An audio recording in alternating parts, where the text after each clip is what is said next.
Well, hello there, my fellow road warriors and cubicle captives dreaming of the open highway.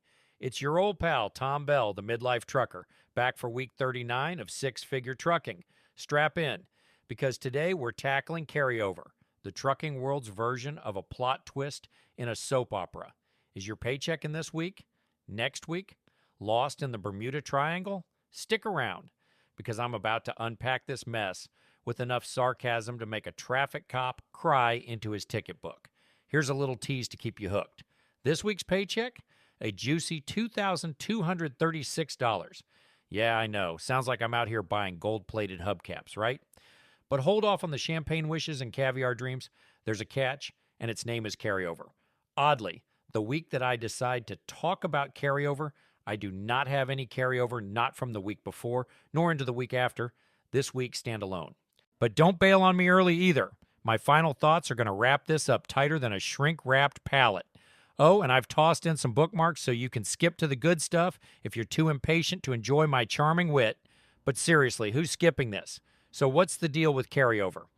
In a normal job, you know, the kind where you clock in, clock out, and argue over who stole your yogurt from the office fridge, your week starts Monday, ends Sunday, and your paycheck is as predictable as a sunrise. Trucking? Ha! It's like trying to solve a Rubik's Cube while dodging deer on Interstate 80. Loads laugh at your calendar. They start on a Wednesday, end on a Tuesday, and your paycheck's playing ping pong between weeks. One week you're feeling like Elon Musk, the next you're Googling how to cook ramen in a truck stop microwave. Now here's where you gotta put on your detective hat, because some YouTube trucker influencers, present company included maybe, can be slicker than a wet highway.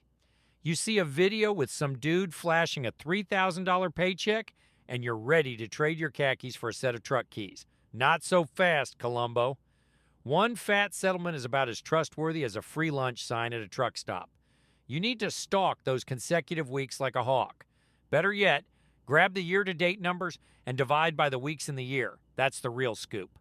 Not some cherry-picked week that's been photoshopped to look like a Michelin-starred paycheck. And don't forget home time. Those magical days when you're sprawled on the couch pretending you're a Food Network chef while burning toast. Those weeks count too. You can't just average the weeks you're out here hauling forklifts and batteries like me. It's like the Social Security folks calculating your retirement. They take your best 35 years, and if you spend a few selling novelty socks at a flea market, those zeros tank the average. Trucking's no different.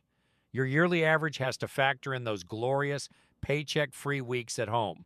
All right, enough of me preaching like a roadside diner philosopher. Let's dive into the meat of it. My logs, my pay, my home time, and how it stacks up against those soul-sucking normal jobs. Hang tight for the numbers, and don't miss my final thoughts. They're spicier than truck stop chili. If you're curious about life at Cheeseman, or how I traded a corner office for a corner bunk, my contact info's on the screen. Let's roll.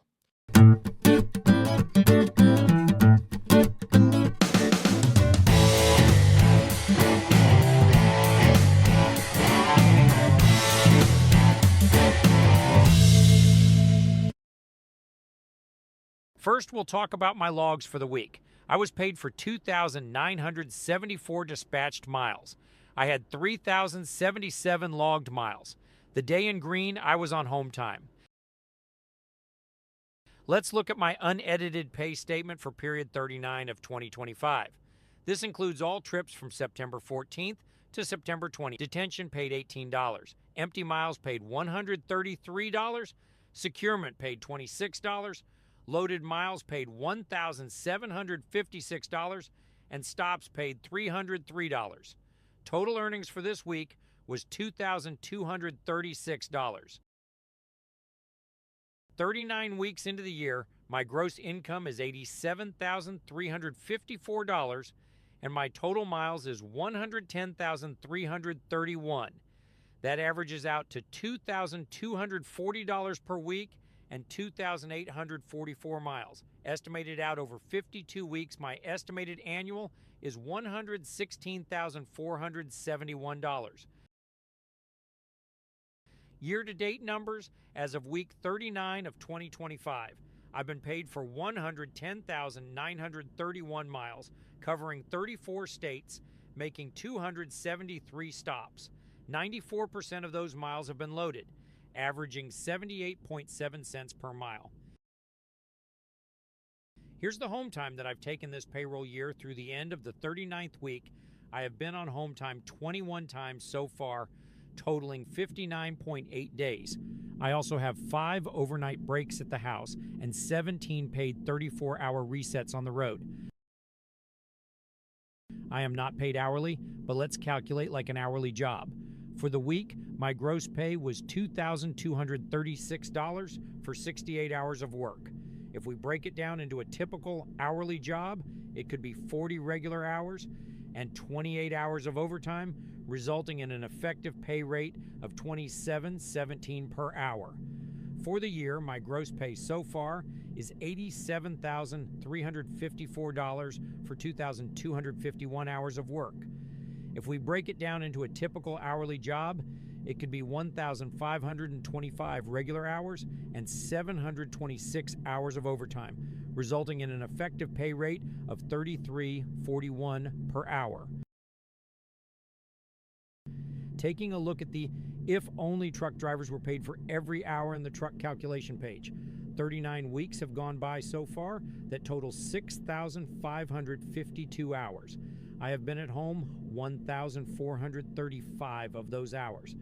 That works out to 5,117 hours from the pre-trip leaving home to the post-trip returning home. My compensation through week 39 is $87,354. That works out to $17.07 per hour away from home. Welcome to my final thoughts, where I morph into Dr. Phil with a better tan and worse hair. This week, let's talk battles and wars. Every week out here is a battle, dodging kamikaze minivans, outsmarting load planners, and praying your coffee survives a pothole. But the year? That's the war, my friends. You can rack up a pile of shiny paychecks and still lose the war if you don't play it smart. Averages are the real MVPs of trucking. That $2,236 check this week? A nice little victory lap, sure. But the year-to-date numbers are the ones spilling the tea. You got to dig into the data like you're hunting for the last clean pair of socks in your laundry bag. Research the companies, talk to drivers, network like you're trying to win a popularity contest at a truck stop. That's how I ended up at Cheeseman, hauling forklifts and living my best road life, most days anyway. If you're itching to join this circus, or just want the inside scoop, my contact info's on the screen. Slide into my DMs and let's talk shop. And whether you're slinging freight or stuck in a cubicle, make sure you're enjoying every day at work, because life's too short for bad coffee and worse jobs. As always, make sure that you are enjoying every day at work.